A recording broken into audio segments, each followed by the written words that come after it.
All right, welcome to the next installment of Live Well with UCI Health. I'm Ryan Mano from Coast 103.5, iHeart Radio. Thrilled to be joined today by Dr. Christopher Paiji, board-certified UCI Health gastroenterologist. You specialize in the treatments of various GI issues, pancreatic things of this nature. So we're going to talk about pancreatic cancer.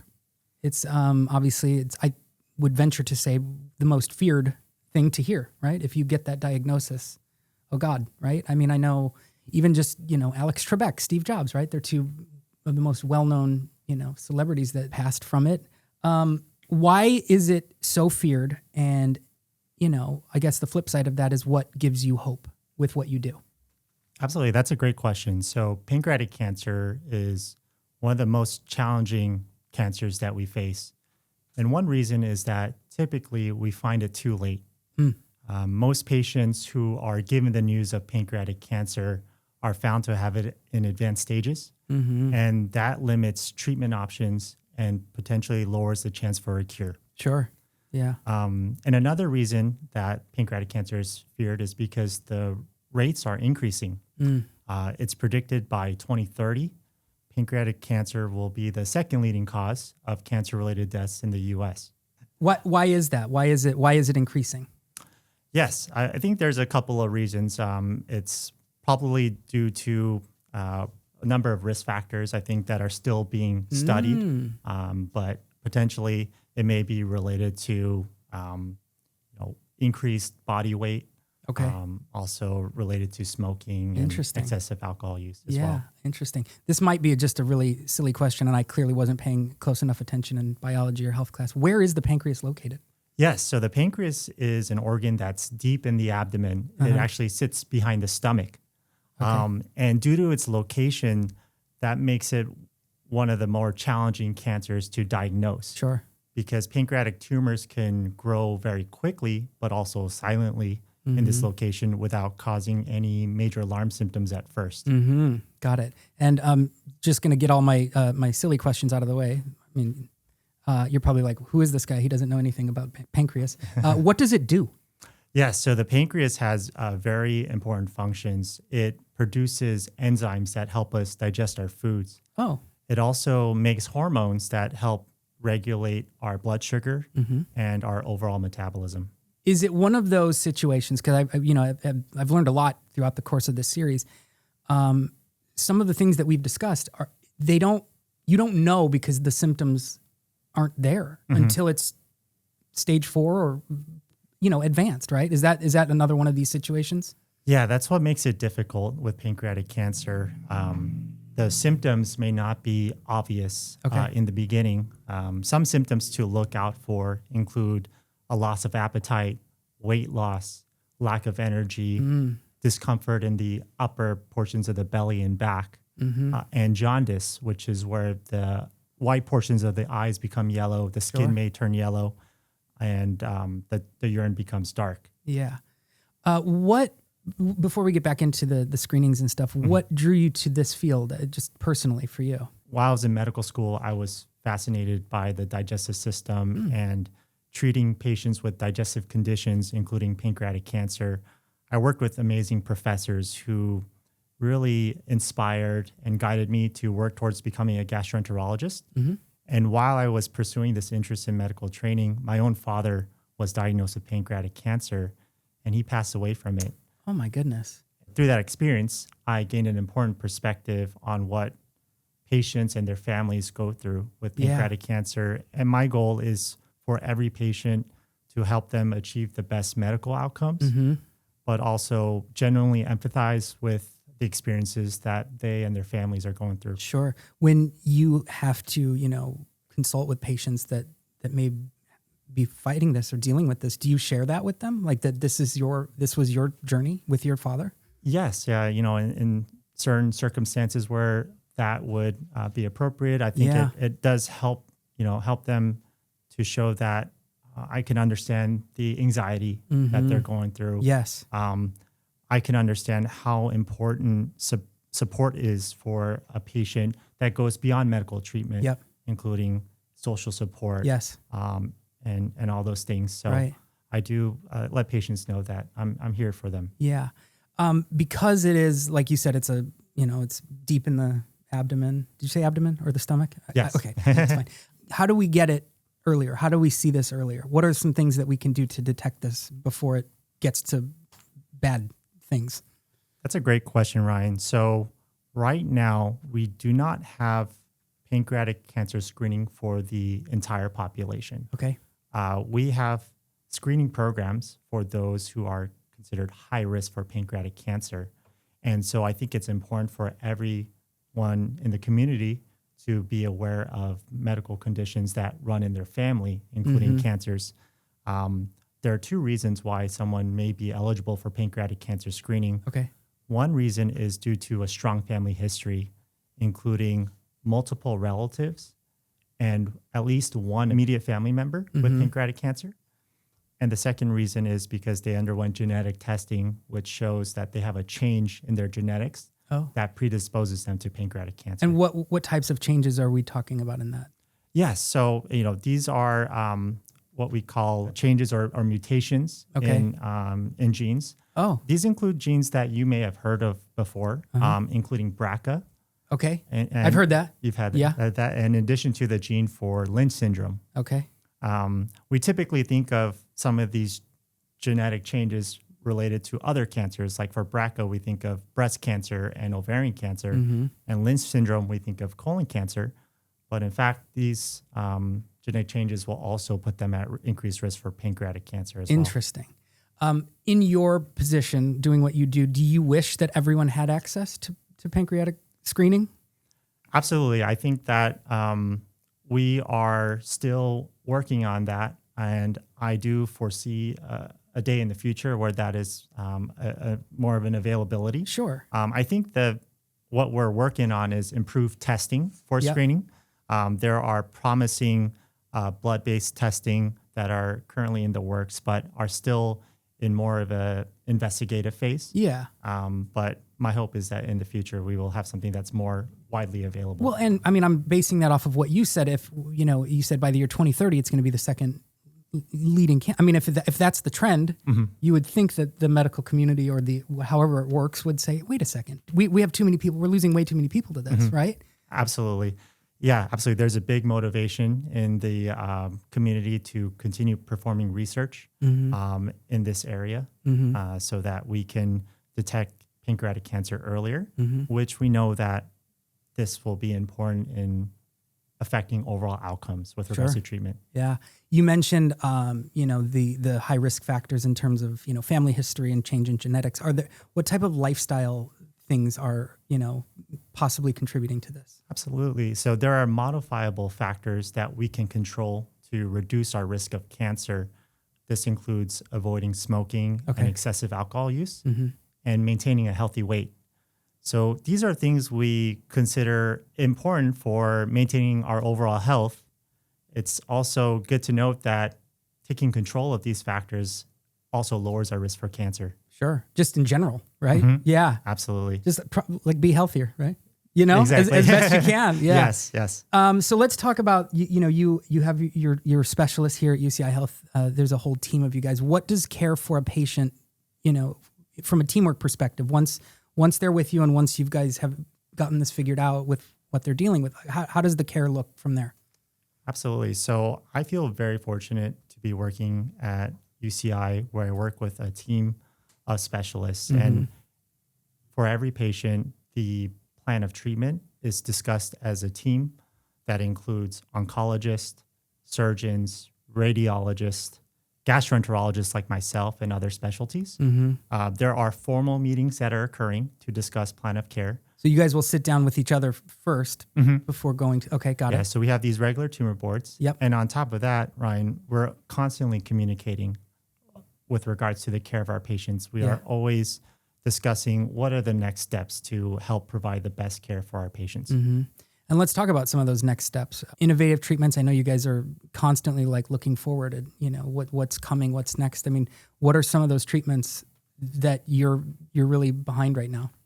Absolutely. So there is an increasing number of advances in treatment that gives us hope to improve care for and that's pancreatic important. cancer. You hope, right? That's all you're looking for at that point, just some hope. Absolutely. Yeah. One of the important advancements is the increasing role of robotic surgeries to remove pancreatic tumors. So our surgeons can use robots to help perform highly complex operations with smaller incisions, quicker recovery time, and potentially less pain than traditional surgeries. With regards to cancer treatment, there are an increasing number of treatments that are becoming available for pancreas cancer that may more effectively treat it and be better tolerated with less side effects. This includes treatments such as targeted therapies and immunotherapies, which help enhance the body's own immune response to target cancer cells and destroy it. And lastly, from a gastroenterology perspective, which is sort of my field of interest, there is a role for ablation or delivering treatment for pancreatic tumors. So I think there are a number of treatments that are developing that increase the optimism for treating this cancer. How do people come find you? How do they get to you? So I see patients for pancreatic cancer in a number of different ways. I think probably the most common way is a patient underwent a scan to investigate their symptoms, and they were found to have a tumor of their pancreas. So I perform a procedure called endoscopy, specifically endoscopic ultrasound, to get detailed images of the pancreas, identify the tumor, and take a sample of tissue, also known as a biopsy, to confirm the diagnosis and help them get to the right specialist to get treatment. There are other reasons why I might see patients, including overseeing the pancreatic cancer screening for patients who are high risk, monitoring precancerous growth of the pancreas. And lastly, patients with more advanced cancers with complications because of the tumor enlarging, they may develop blockages of their digestive tract. And I could perform procedures to place these flexible tubes called stents to help improve their symptoms and their overall quality of life. It's incredible. You do these procedures. Yes, and thankfully, again, with the advances in the techniques of what we're doing, we can do things that provide great help to our patients, can do it in minimally invasive manners, and help patients enjoy meaningful activities, like sitting down with a family member to enjoy a meal. What are the benefits to coming to an academic health system like this great? I mean, all the people here are incredible. By the way, have you been to that new campus in Irvine, the new hospital? Yes. Holy moly. That place is unbelievable. Are you going to start working out of there? I'll be working out of there as well. Lucky. Gosh, I wanted to stay there for a weekend, It's just like an Airbnb situation. What are the benefits, though, of coming to an academic health system like UCI Health? Absolutely. So we have multiple renowned centers that include treatment providers that provide care for pancreatic cancer. One of them includes the Chow Digestive Health Institute, which is composed of surgeons and gastroenterologists who manage complex digestive conditions such as pancreatic cancer. We also have the Chow Family Comprehensive Cancer Center, which is one of the few nationally recognized centers for providing truly comprehensive care for cancer. So, with pancreatic cancer, we should think of it as it's important for every patient to have a team of providers who are dedicated to providing personalized and compassionate care. And thankfully, patients can receive all of that with leading experts all in one place at UC Irvine. Given your family history, your risk factors, have you been screened? I have been screened. Good. And genetic counselors help patients who are at higher risk get access to screening tests and also help them better understand their risk for pancreatic cancer and other cancers. Was that nerve-wracking to you to get your screening to some degree? Initially it was, but I came down and realized that it's just really important to have that knowledge. Right. And so I'm very grateful to have had that experience. You can't be out here telling everyone else to do it and you're, I don't want to do it. You got to do it. That's very true. Dr. Paiji, let's talk about the screening process. What would you suggest is the right age for someone to start getting screened? And once they do, let's say I'm nervous, right? It's in my family history, what is the process like? If I'm going in for my screening today at 10 a.m., what is that? So that's a two-part question. Let's start with the age. Absolutely. So the age really depends on a number of factors. That includes the earliest age at which a family member was diagnosed, the type of genetic change that the patients are found to have on genetic testing. Those are multiple factors because genetic changes that are associated with the highest risk of pancreatic cancer are advised to go undergo screening even earlier. Okay. Furthermore, patients who have family members with pancreatic cancer that were diagnosed really early are also eligible for cancer screening potentially up to 10 years before their family member was diagnosed. Okay. So then walk us through what happens, right? Like if I have an appointment for a screening, what is the actual physical process of the screening? Yes, exactly. So screening programs may differ from place to place. Sure. We use a combination of imaging to perform that. One modality is doing an MRI and alternating that with another procedure called an endoscopic ultrasound, which is a specialized procedure that I perform. Got it. This combines the technologies of endoscopy and ultrasound to allow us to create very detailed images of the digestive tract, including the pancreas. So typically we recommend undergoing a study once a year for pancreatic cancer. And typically for my patients, 1 year I may recommend doing the endoscopic ultrasound. And then the following year, I may recommend getting an MRI. So you mentioned the age portion, right? So the age at which it was detected in someone else might be the right age for you. Does this typically affect, people higher in age? And then what's the youngest that you've ever seen this present itself? So pancreatic cancer that occurs in patients without a known genetic change or a family history, most of these new cases will come at an older age. Okay. But pancreatic cancer that may be related to a genetic condition may present earlier. Like how early?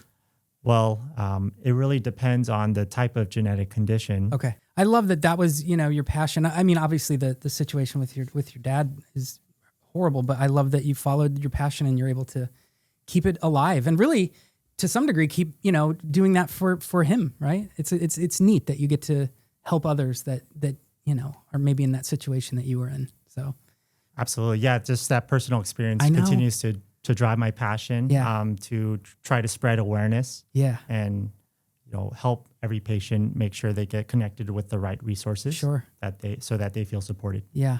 What would be your final takeaway, to somebody that, maybe is high risk or, watching this that doesn't know much about it? What's your message to somebody about what you do? So I want everyone to recognize pancreatic cancer as being a serious condition. Yeah. One that is a leading cause of cancer-related deaths. But we do have hope for improved care with significant advances in treatment, especially in recent years. I think it's important for every patient to be closely aware of their symptoms, of the risk factors, and their own family history. Yeah. So that if they get pancreatic cancer, we detect it early, and we are able to obtain the best medical outcomes for them. Yeah. Good stuff, Doctor. Thank you so much. Very, very insightful. I appreciate you. Thanks so much for having me, Ryan. Thank you. Live well with UCI Health.